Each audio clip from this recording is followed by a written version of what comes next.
everyone. My name is Pamela Pitcher, and welcome to my podcast, Awaken to the Best You. This podcast is designed to inspire and propel you to a newfound level of empowerment and clarity. Through cultivating the art of thinking, you'll learn how to detangle your thought knots and train your brain to break through obstacles. You'll learn to focus on what matters most and make effective choices to become a remarkable you.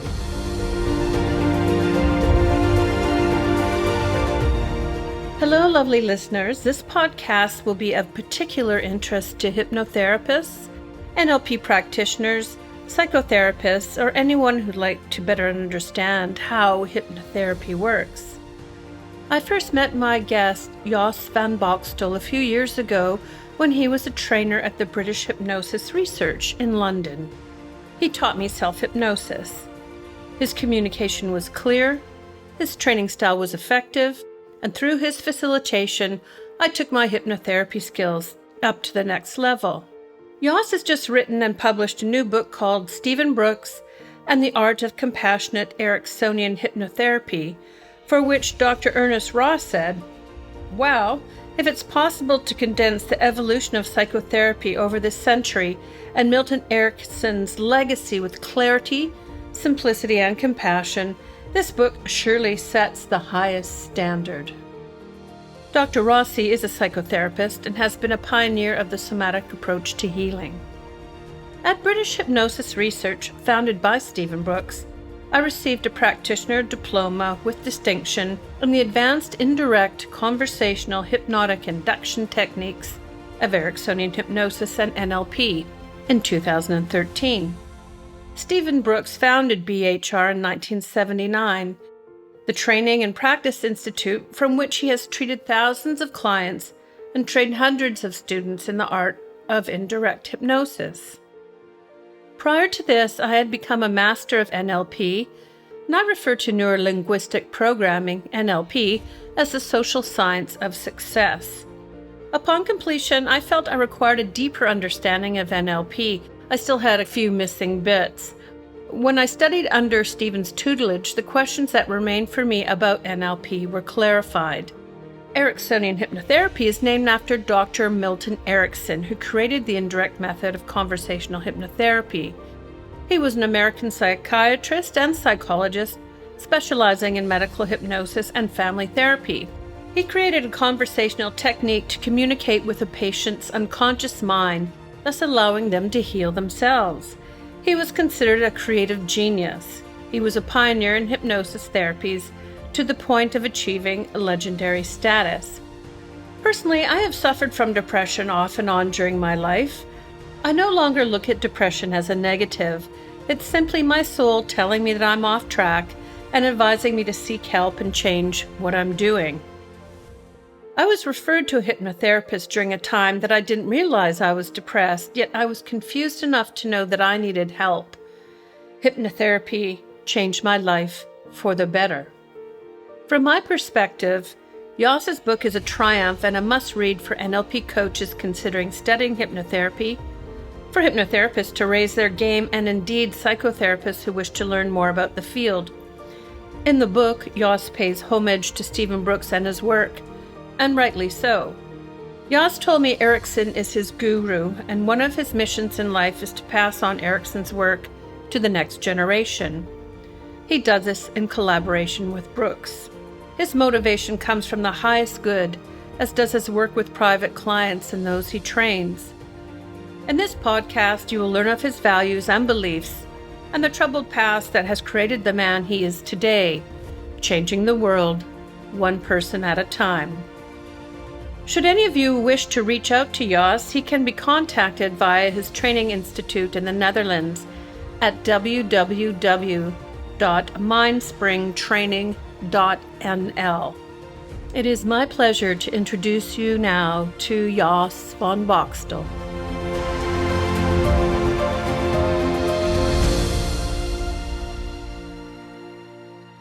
So welcome, Jos, to my podcast, Awaken to the Best You. I'm so happy that you've agreed to join us on this podcast. Yes, good morning. Happy to be here. It's great. And you're coming to us from somewhere in the Netherlands. Yes, that's right. from the city of Utrecht, the center of the Netherlands, right at the heart. The heart. Man at the heart. You are a hypnotherapist, a Yes. trainer and author of Ericksonian hypnotherapy and neurolinguistic programming, Yes. and owner of the Mindspring Training Institute That's right. in the Netherlands. So how would you describe what you do? What I do basically boils down to helping people. I do that on a daily basis in my practice. I help people with any kinds of problems or symptoms, mostly psychological, emotional problems, of course, or psychosomatic problems, various kinds. So that's part of my job, running my own private practice. It's about 2/3 of what I do. And the other part is training other people, training colleagues in hypnotherapy, Ericksonian hypnotherapy and NLP. And I write books, of course, of which the first one has just been published. Yes, which we're going to talk about in a moment. For those laymen who haven't had an experience with hypnotherapy, how does hypnotherapy work? Yes, good question. Hypnotherapy is an experiential approach, which means that what I do is give people an experience, trance, in which they can contact their own unconscious minds with the assumption that the unconscious mind has a solution or has a resource or some kind of creativity to solve that problem. So hypnotherapy is a way of allowing that to happen, to make a shift from conscious reasoning and thinking and trying to solve the problem at the conscious level, a shift to the unconscious functioning and experiencing, and allowing the unconscious to create a solution. And hypnotherapy is an approach to stimulate that and allow that to happen. And I always say that on my podcast and to my clients that, we have the mind, 95% of the mind is the unconscious mind. Yes. And it's very important to learn how to focus our conscious mind to achieve things. And it's the unconscious mind that actually brings that about. Yes, the conscious mind is very important for solving practical or analytical problems. Of course, we use that daily, but the unconscious mind is more suitable for solving emotional or psychological problems. So that's why hypnotherapy is a very powerful approach. It's all our creativities in the unconscious mind, isn't it? Yes. So there's a few arms to your practice. Who is seeking your help these days? And has it changed in light of COVID? It changed a little bit in terms of people having COVID-related problems in terms of fear of being infected or being depressed from sitting at home for a long time or being fearful about the changes in the world. So there are a few kinds of COVID-related problems that people come to see me for. And other than that, I still get my regular clients suffering from fears or phobias or depression or addiction or any kind of trouble they might have. But there is a certain shift that I've noticed during the last 6 months. In your experience, how long does it take to help a person through depression? Hypnotherapy and NLP, they are short-term approaches. So usually I see people between 3 and 8 sessions, something like that. Obviously, it depends on the severity of the problem that people have, the goal they want to achieve. But in general, it's a short-term approach. So the idea is, and the objective is to see people a couple of times, make a major shift so that they are able to help themselves.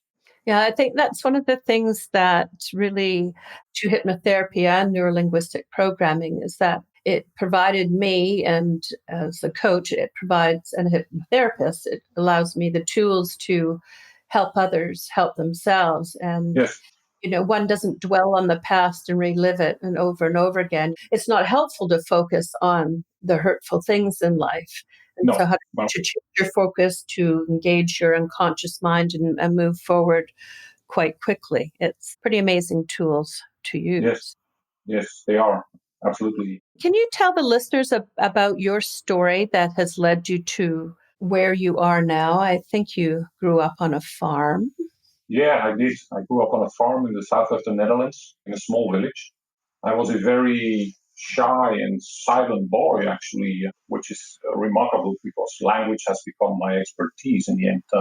But I grew up talking very little in a very small community, and I knew nothing about psychotherapy or hypnosis or psychology at all until my early 20s.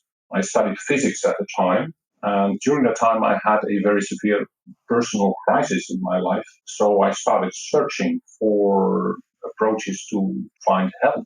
During that time, I discovered all kinds of things like meditation and NLP, which was just coming up in the Netherlands at the time, the early 80s, hypnosis, body work. It took me quite a while, but in the end, I found a hypnotherapist who really, really helped me, who made a major change in my life. And actually, two things happened at that time. First of all, I got over my problem, my depression, my fear. And the second thing was that I was inspired to do this kind of work. He was an example and an awakener at the same time. So at that point, I realized this is what I want to do. So were you depressed because of your fear? Was that a result of your fear? It was part of it. I grew up as a very anxious boy and youngster, and I became depressed from being lonely, being frightened to socialize, and ending up being pretty lonely, drinking a lot. So depression was the result of that, I think. So that was quite a bad state I was in at the time. And how long did it take this individual, this awakener, to change your life? Not very long. It's amazing looking back at that. I had tried several things which didn't work and didn't help me. And I saw him maybe 5 times, brief sessions, like 20 minutes, half an hour. I had an amazing change. My self-confidence grew, my self-esteem got a lot better. I overcame my fear. I could continue my life. So that was a very powerful experience I had in terms of what is possible, in terms of change and what an impact one person can have on somebody. And that's when you decided to become hypnotherapist? Yeah, well, not that concrete at the time, but I knew I wanted to do something like that. So your mission today is helping others healing their wounds and overcoming their fears and achieving their goals and dreams. And where does your passion come from? Does it all stem from this work with this individual that you did? Yeah, it's an important part of it. During that time, I learned two things. One thing, obviously, was how problematic somebody's life can get and how difficult it can be to get out of it on your own, and even how difficult it is to find help. So that's one thing I learned.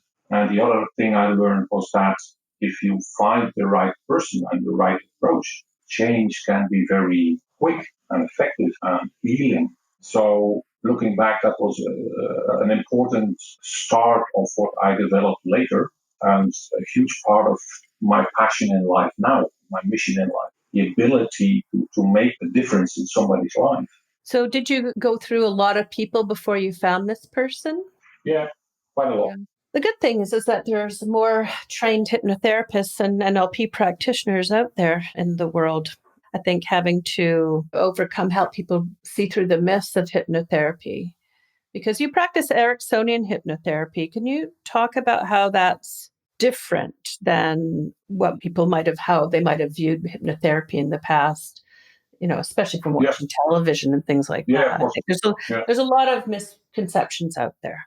Yeah, there is. There is a lot of misconception in terms of stage hypnosis. So many people know hypnosis from the kind of manipulative and show-oriented stage hypnosis that they see on television or they have experienced. And the main difference is, I often need to explain that to my clients, the main difference is that on stage, the hypnotist has control over the subject. That's the whole idea. So the hypnotist is in a position of power and the subject is submissive. He's doing what he's been told. The funny thing is, in Ericksonian hypnotherapy, it's actually the other way around. The hypnotherapist is facilitating a shift from conscious to unconscious, and the power is in the unconscious mind of the client, the subject, so to say. So the fear that many people have of losing control is not realistic in a sense that they lose conscious control, or conscious resistance or skepticism or whatever you might call it. But at the same time, they gain unconscious influence. Unconscious, I wouldn't call it control, that wouldn't be the right word, but unconscious functioning and influence and creativity. The hypnotherapy is just to elicit that, to trigger that process. and working with the client's unconscious mind. And can you take a moment to tell us, the listeners, who Milton Erickson is? Because he's had such a strong influence over psychiatry and hypnotherapy, and most people don't even know who he is. That's the strange thing that basically everybody knows who Freud was, in being the first psychotherapist. And as far as I know, Milton Erickson has at least as much influence, if not much more, on not just hypnotherapy today, but also psychotherapy in general. So Milton Erickson is called the grandfather of modern hypnotherapy, which is absolutely true. He has developed the idea of natural conversational hypnosis, which is very different from classical direct hypnosis. And he introduced the concept of utilization, which means that the hypnotherapist utilizes whatever the client brings to the session for their benefit, be that something positive or negative, it doesn't matter. So Milton Erickson has had a huge influence on hypnotherapy today, modern hypnotherapy, but also on many different approaches like NLP, solution-focused therapy, system therapy. So many approaches, therapeutic approaches nowadays benefit from his work. And that's for sure. And I'm also an Ericksonian hypnotherapist, and he developed a language that speaks to the unconscious mind, and it's a very poetic language, and I utilize it a lot even in my writing. So if I'm a client with an issue and I'm thinking of seeing you or a hypnotherapist, and you're going to utilize whatever the client brings to the session. So can you give an example? What does that mean exactly? I have a phobia, for example. I come to you, I have vertigo. Utilization means utilizing that very problem or that very symptom to solve or change itself. One of the usual ways that Milton Erickson developed to do that is to prescribe the problem with a certain shift. So I might give the client a task of creating vertigo in a certain circumstance or in a certain way that is a little different from what he or she usually experiences. And that is a very strange thing. It's very paradoxical because no client expects to be told to do their problem. But doing that, it kind of brings the problem under their conscious control. It reframes the whole idea of the problem. And they are stimulated to do it a little differently. And to do your problem a little differently means a change. And a change is the first one of the next change, and in the end, solving the problem. And just seeing it in a different light. Yeah. Because people get stuck in their perception, and sometimes they need a nudge or two. Yes, people usually have two problems. They have the problem they have, symptom, and they have the way they think about the symptom. Sometimes the second part is worse than the problem itself. Yes. So what beliefs empower you? I guess two major beliefs is one is that people have strong unconscious resources that they can use or utilize to heal themselves and change. Anybody has them. Whether or not they are accessible or available, that's a different question. But that's a very strong belief that people have, that comes from Erickson, that people have unconscious resources to change. The other one I have and use all the time, I think, is my own ability to trigger that, to facilitate somebody to find those resources. They are probably the most important beliefs that I work on every day. Okay, well, I guess you see the results, so that must be a strong belief then, because you are changing people. That's actually how the beliefs developed, by seeing change and believing it more and more and more. And do you help people uncover their limiting beliefs? Because what we believe is what we become. Is that part of your work?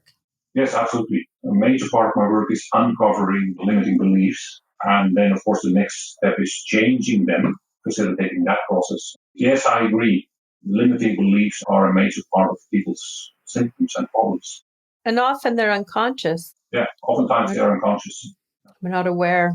We're not aware of what we believe about ourselves or the world or other people or our abilities. What values guide you? I tell clients that when you do something that's against your values, you kind of feel a rub. Something just doesn't feel right. I call our values our inner GPS.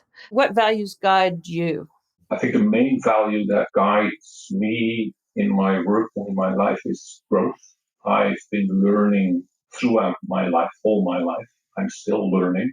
I want to learn. I need to learn. And that's something I use for myself and also facilitate in other people, trigger in other people. I believe that changing and growing and learning are one. The clients sitting in my chair here are learning something about themselves, about their unconscious mind, about their abilities, about their beliefs. So I guess that's the big one, growth. Another one, which is more client oriented, is safety. I want people to feel safe in my practice and in training sessions as well. So whenever I get that feedback from people, I know I'm all right, I'm doing okay. And people tell me they feel very safe in exploring their feelings or revealing their secrets or in training sessions, experimenting or asking stupid questions. So I think vulnerability, safety allows people to be vulnerable. Vulnerability is the basis of growth and change. Well, I did my self-hypnosis training with you, and I remembered just being comfortable. So you create a very safe place for people to be. Well, thank you. You're welcome. So do you have any plans on expanding your training institute at all, or? Yeah, that's my plan for the next 5 or maybe 10 years. I don't know. So I've been running my practice now for about 15 years, and I want to shift a little bit towards training and writing books. I will continue the mix of the three things because I enjoy that very much. They relate very well to each other. So those are my plans for the future, to make a shift towards more training and writing more books. To pass on the legacy, I guess, of what Yes. you know. And you've done that. So this year you've published the first in a series of books featuring the work of Stephen Brooks. This one I've just read is called The Art of Compassionate Ericksonian Hypnotherapy. And it's the first in your series, and this particular book is on phobias. So what specifically caused you to decide on this subject? Two things. I studied Stephen Brooks in Ericksonian hypnotherapist, and he made a lot of video recorded demonstrations that I studied on various problems and symptoms that the subject had. I picked out the one on phobias and described that in a book. The first reason was that many people have phobias. It's a very common problem. And the second reason was a little bit more technical, that in this demonstration of helping a client with spider phobia, he uses a lot of Ericksonian language, indirect suggestion. So I could, how do you say that in English? Kill two birds in one stone? Mm-hmm. Is that an expression? Absolutely. Yep. Yep. So the one part was describing a technique, an approach for curing phobias, and the other part was describing indirect language patterns. So those are the two parts that you can learn reading this book. Communicate with the unconscious mind using indirect language, and how to use technique to cure phobias. So this morning I made the bed, and when I put the bedspread on, there was a spider the size of my palm on there. Really? So yeah, I mean, I don't like them. I'm so thankful I don't have a spider phobia. I probably would have ran out of the house. You didn't kill it with the book, did you? No. So, Stephen Brooks, he's the one that taught me hypnotherapy. And Yes. Can you say a few words about this amazing man? You put him on the cover of your first book, so he obviously means a lot to you. Yes, he does. I met him about 10 years ago. I had already studied Ericksonian hypnotherapy for quite a while at the time. But when I saw his one demonstration of his on a video, I was struck by his elegance and use of language and effectiveness. So I immediately booked up for his training in the UK and did his trainings about 10 years ago. And we became friends and colleagues. And I continued to study his work, which led to this cooperation of writing this book. And he's absolutely one of the Ericksonian people who has a brilliant use of language, indirect language, the use of implication, poetic language. So yeah, he's absolutely an example. And the second part is that he's a Buddhist. So he comes from a philosophy and state of compassion, which obviously was also part of Erickson's work. He was a very compassionate work. Stephen Brooks has somehow deepened and developed this state and concept of compassion. So Stephen Brooks actually lives in Thailand now, followed his Buddhist heart and has made it home. So what is a phobia? Personally, I know too Yeah, well, sure. because So, I've had a few of those, but because I think a lot of people have come to me and said, I have a phobia about public speaking, when really they don't have a phobia. They have no, a fear. It's different. there's a difference between a fear, for example, for public speaking, which is a very common one, and a specific phobia for an animal or an object or a specific situation. So, for example, a spider phobia is a very specific, immediate fear of the animal, of the spider. And it's a very quick and emotional physical response to seeing a spider or even thinking about it. So there's very little cognition involved. Whereas a fear of public speaking involves many more thoughts and beliefs and expectations. So there's a lot more cognition involved in those kind of fears than in a specific phobia, which is very primal. It's a very primal link between seeing or hearing something and a panic response. Yes, and fears don't necessarily affect you as physically as phobia does. Personal experience, when I had a phobia, my palms sweated, my stomach had butterflies, my heart Yeah, was pounding, I was perspiring, and it's just yes, completely irrational physical reaction yes. to what was going on. Totally So, irrational. It's very physical, very immediate. And oftentimes usually people know that a spider or a bird or a snake is not dangerous to them. They know that at conscious level, but the physical response is as if it's very dangerous. so why do you think that so many people have them? I don't know. That's a good question. I never researched that actually, why many people have. I know many people have them. They're funny little things, but they can be exhausting. And so that's one of the main reasons I just decided to continue studying neurolinguistic programming, because when I was a subject of a fast phobia cure and my Mhm. phobia was gone Yeah. within 20 minutes, that was life changing for me. Yes. So Yes. it's quite amazing. Can you maybe take a moment to tell people how you actually cure a phobia? Yeah, sure. I oftentimes use the same technique, so the fast NLP fast phobia technique. Maybe the difference is that I use a lot of indirect language, which is the same as what I describe in the book Stephen Brooks is doing. Mhm. He's basically using a form of fast phobia process, but it's extended and enriched with a lot of indirect suggestion and implication. What I usually do is a phobia. Sometimes I use the EMDR protocol. There's an EMDR phobia protocol as well. What does that stand for? EMDR is eye movement reprocessing, desensitization reprocessing. It's a process that has been developed over the last 20 years. Very popular in Holland, it certainly is. Very effective as well. So there's a phobia protocol for that as well. I use that sometimes. And other than that, I explore what beliefs or experiences or traumas or whatever it is that is behind the phobia that needs attention. And could you, without providing a name of a client, keeping that private, of course, but could you share a client situation where you actually helped them? Yeah, I had one guy who was terrified of pigeons. Actually, he was very limited in going places because pigeons could be anywhere, especially in the city where he lives. And he actually had, which was interesting, a conscious belief that pigeons really were dangerous. So he was actually warning other people about it. But somehow he also knew that it wasn't realistic, his fear. He had several traumatic experiences with these pigeons, bumping into them or kind of attacking them, at least in his experience. And the funny thing was, he also had a traumatic experience with exposure therapy, which he had tried before he came here, where the therapist had taken a pigeon in a box and opened the box and he freaked out. So that was Oh, another trauma. oh dear.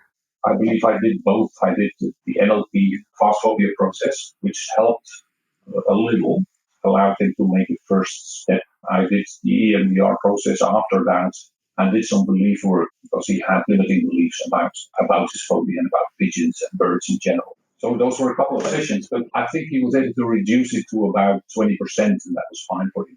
He was still a Yes. little bit sensitive about pigeons, but he could continue with his life. And Well, I think it's healthy. I actually had a client who had a pigeon phobia as well, but I said to her, I'm sure you don't want them to become your friend, but at least now you can walk amongst them. They're Yes. flying around, Yes. right? Yes. But as I say to people, if you have a phobia of bears, you want to have a certain fear level, but you Yes. don't want to start to go up and pet bears. It's just not a healthy thing to do. And it's an Ericksonian concept as well to leave a little bit of the problem. So I often do that. I often kind of suggest to people a little bit of the problem. And of course, the implication is that they will lose the rest of the problem. On their own. Yes. So the book that you wrote is amazing. I have never seen such detail on Ericksonian hypnotherapy ever. And to me, it's sort of advanced hypnotherapy read. So I guess I'm just saying this because it's not really targeted to the layperson. I don't think somebody interested in maybe seeing a hypnotherapist should read this book. Can you talk to the audience that you had in mind when you wrote it? Yes, the book has been written for professionals. That's definitely true. And they can be hypnotherapists or NLP coaches or psychotherapists of any approach who might want to learn about Ericksonian hypnotherapy. And they can use the book not just for learning how to treat a phobia, but use the description of the phobia session as an example of how to use Ericksonian techniques and language. So I think that the book is a good resource for learning indirect language patterns and implication, poetic language. And the phobia session is both an example of how to treat a phobia, but it's also an example of how Stephen Brooks is using indirect language. And it's the first in a series, so there will be others. Yes. So do you have an idea of how many more you're going to write? Well, the more compliments I get on the first or the second one, of course, the more I'm motivated to write more. 3 are planned now. The second one will be on obsessions, on OCD. And again, this will be a description of a videotaped demonstration of Stephen Brooks. So that's the second one. The third one we haven't decided yet. So there will be 3 at least. And after that, we'll see. And these videos that you talk about, would anybody be able to find them on YouTube? Because I think they'll ask that question. No, they're not on YouTube. They are part of Stephen Brooks' online training. So people who sign up for that training, they have all the videos available, including the one on the spider video that the book is about. And do you provide online training as well? Do you have videos or is it always live with you? So far, I only have videos in Dutch. So that probably be so interesting for international audience. I plan to do that as well. I plan to make some videos, some demonstrations in English because I offer a training in English as well. So I'm not there yet, but I'm planning to do that in the next couple of years. So lastly, knowing everything that you do now, what message do you have for your younger self, the farm boy? Yes, the farm boy, the silent farm boy. That's right. Yes. It's interesting hearing that question touches me actually, because this is where I came from. And the message for myself, the little boy in me, is to be free, to come out of that cage and speak up and be emotional, which is something which I wasn't allowed to be or couldn't be when I was young. So I was going to ask you actually, did you learn shyness from your parents or to be quiet from your parents? Not directly. My mother she was the opposite of being shy. My father was shy, so I guess I modeled him. Because so many of our thinking patterns, we learn them when we're so young and we're just following our parents around like, little ducklings behind ducks, the big ducks, right? And we don't know how they affect us. But they do. They do, absolutely. I think it's just wonderful that you are on my podcast speaking up. You're writing books and speaking up, and I am. You're training people to speak up, and you've done a complete 180 from that shy little boy. Yeah, I did, absolutely. But if you hadn't been that way, if you hadn't found that individual that helped you so much, you may never have been on this path. No, that was a turning point. I'm grateful until today that I met him. The funny thing was my parents encouraged me to see him in a time where I never followed my parents' advice. Luckily, I followed this one. Oh, that's interesting. So they knew of him, did they? Yeah, they knew him. I didn't know him, but they did.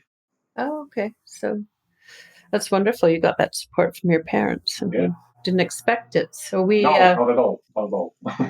One of my beliefs is, and it's a common one, is that everything happens for a reason, because without that experiences that you had, you wouldn't be who you are today, doing these amazing things for people out there, for your clients. And I would definitely recommend you for anybody, any of my NLP colleagues or hypnotherapists who have not studied Ericksonian hypnotherapy. Right, You're right. definitely a great trainer as well.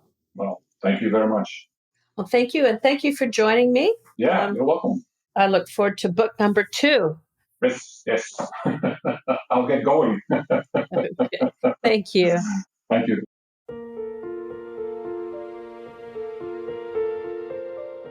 Please remember to subscribe and share across social media. I'd really appreciate that, as Awaken to the Best You is my way of giving back. The more, the merrier.